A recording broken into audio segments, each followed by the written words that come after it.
Yo siempre les he dicho, el hijo de puta que se pase verga una verguiza, salvaje. Puro carnalismo, seguimos en lo mismo, somos de los mismos. La degeneración, por decirlo así, del Partido Revolucionario Institucional. ¿Qué te pasó, viejo? Antes eras chévere. Todavía soy. Nah, has cambiado, viejo. De pasar a ser un gran partido, a pregunta de un reportero, de que, por ejemplo, para la elección de López Portillo, el Partido Revolucionario Institucional sacó el 93% de la votación, a ser ahora un partido que va perdiendo terreno cada elección que se presenta, pues hay una diferencia muy grande. Entonces el presidente, ante esa situación, él destacó el origen del Partido Revolucionario Institucional y qué es, digamos, lo que hoy es el Partido Revolucionario Institucional. Es importantísimo este análisis que hace el presidente de la República, porque hay que tener en cuenta que, digamos, los antecesores del PRI, como dijo el presidente, pues es el Partido de la Revolución Mexicana, que se fundó en 1929 y que aglutinó en ese tiempo al grueso de las fuerzas revolucionarias que existían en el país, y el movimiento revolucionario pues estaba recién desarrollado, recién había triunfado el movimiento revolucionario ante el porfiriato y la dictadura de Victoriano Huerta. Hay que recordar que el Partido Nacional Revolucionario tenía 4 sectores, que era el sector obrero, el campesino, el sector popular, pero también intervenía activamente el ejército. Cuando llega a la presidencia el general Lázaro Cárdenas, el Partido Nacional Revolucionario se transforma en Partido de la Revolución Mexicana y se afianzan los 4 sectores del Partido de la Revolución Mexicana, incluyendo el sector militar. ¿Por qué? Porque el ejército, como lo ha dicho el presidente de México, pues es pueblo uniformado. Es el ejército surgido de la Revolución Mexicana que derrotó a los grupos huertistas y al ejército federal, que es el que mantuvo mucho tiempo, por muchos años, el porfiriato. Entonces, este Partido de la Revolución Mexicana tiene una orientación nacionalista, progresista, y el programa que desarrolla, como bien lo ha dicho también el presidente, se conforma el plan sexenal, que es uno de los 3 planes que reconoce el presidente de México más importantes y más avanzados en la historia del país. El plan sexenal con el que gobierna el general Lázaro Cárdenas. Podríamos decir que allí es el esplendor del partido que hoy es PRI, pero que en ese tiempo no existía el PRI, era el Partido de la Revolución Mexicana. Pues con este partido, cuando viene el gobierno de Miguel Alemán Valdés, que es el primer civil, porque los anteriores habían sido esencialmente militares surgidos de la Revolución Mexicana, entonces desaparece el sector, el 4º sector, o sea, el ejército mexicano ya no es un sector del Partido Revolucionario Institucional. Ese es un cambio cualitativo, desde mi punto de vista degenerativo, en el surgimiento del PRI. El ejército surgido de la Revolución Mexicana es apartado como sector revolucionario dentro del Partido Revolucionario Institucional. Y recordamos con Miguel Alemán, pues empieza un ala del PRI a pactar con los grupos, con la oligarquía nacional y a permitir la vulnerabilidad de la soberanía nacional. En ese tiempo Miguel Alemán permite la participación de los prestanombres, porque la ley de inversiones extranjeras no permitía a los extranjeros invertir para tener más del 50% de las acciones de algunas de las empresas. Y entonces lo que hacían los extranjeros era pedir a algunos nacionales que prestaran su nombre para poder violentar esta ley de inversiones extranjeras, y ahí empieza esta corriente nefasta al interior del PRI,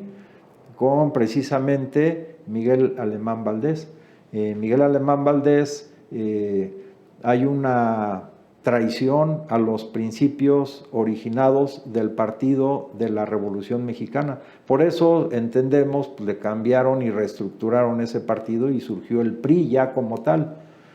Pero aún con eso, dentro del PRI siempre se mantuvieron corrientes progresistas, como bien lo dijo el presidente. Tal vez resaltan dentro del PRI corrientes progresistas la que permitió que el presidente Adolfo López Mateo llevara a cabo la nacionalización de la energía eléctrica. Todavía en el gobierno de Echeverría se llevaron a cabo algunas nacionalizaciones, como la nacionalización del azufre, por ejemplo, o la creación de algunas empresas, como la empresa naviera del Caribe, la Namucar, para que el comercio entre los países de esa región del continente se realizara a través de empresas nacionales y evitar la presencia de los buques de las grandes transnacionales. O se formularon, entre otras cosas, un nuevo orden económico internacional donde también participó el gobierno mexicano, o se rompieron relaciones con España después del fusilamiento de 17 presos políticos en España contrarios al régimen de Franco. O sea, ha habido a lo largo de la historia del PRI momentos que podríamos llamar estelares en la política tanto interior como en la política exterior mexicana. Uno de los últimos actos fue llevado a cabo por el presidente, que también salió del PRI, López Portillo, que llevó a cabo la nacionalización de la banca. Pero a raíz de que entra el grupo de Salinas, aunque se sigue llamando PRI, pero cambian sus principios del nacionalismo revolucionario a lo que Salinas llamó el liberalismo social, y ese liberalismo social, pues desde el punto de vista ideológico, empieza a sentar las bases para fortalecer y desarrollar intensamente el periodo neoliberal. Es decir, el Estado mexicano, que había sido muy fuerte en todo este periodo desde el partido de la Nacional Revolucionario, Partido de la Revolución Mexicana, y el propio PRI, empieza a desvirtuarse y el PRI empieza a asumir el programa del Partido Acción Nacional. De tal manera que en el momento actual, después de este periodo neoliberal, de los grupos priistas que tuvieron el control político de este partido y que lo sumieron en las políticas neoliberales, hoy los papeles se han invertido. El PRI pasa a ser un satélite del PAN, porque realmente el PAN es el que está dando la pauta y dio la pauta en todo el periodo neoliberal con su proyecto de nación para el saqueo de nuestra patria, la reconquista de México a través de las transnacionales españolas, porque hay que recordar que en el origen del PAN, que como bien lo dijo el presidente, surgió para oponerse a la política progresista del general Lázaro Cárdenas, de oponerse a la expropiación petrolera, a la creación de los ejidos. El PAN tiene una raíz nazi. En la fundación del PAN intervienen también partidos y fuerzas políticas externas conservadoras, como es el partido nazi de Alemania, porque el PAN se formó en 1939, exactamente en el mes que inició la Segunda Guerra Mundial, y como Hitler quería tener un gobierno de 1000 años en el planeta, pues aquí llegaron los emisarios de Hitler, que incluso hay que recordar, dividieron nuestro país en 8 regiones, donde estaban lo que podrían ser los futuros virreyes del Reichstag en nuestro país, de Hitler. Entonces, esta involución del PRI lo ha llevado a que hoy pues es un satélite del Partido Acción Nacional. Lo mismo que el PRD, desafortunadamente. Y yo creo que lo que planteó el presidente en la mañana fue hacer un llamado, desde mi punto de vista, a los militantes y a los dirigentes del Partido Revolucionario Institucional que recuerden su historia y que corrijan el camino, porque este partido, que en otro momento tuvo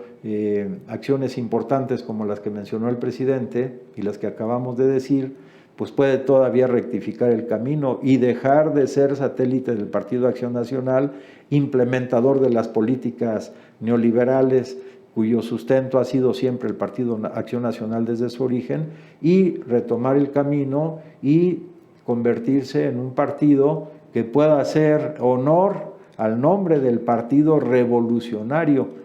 de lo cual pues prácticamente ya no queda nada, pero todavía hay militantes y dirigentes, cuadros medios del Partido Revolucionario Institucional que pueden reorientar la acción de este partido político. De otra forma, lo que queda pues es la extinción del Partido Revolucionario Institucional, como está quedando la extinción del PRD, ya que en el momento actual el PRD ha perdido su registro en más de la mitad de los estados de la República Mexicana, y el que está, digamos, orquestando esta alianza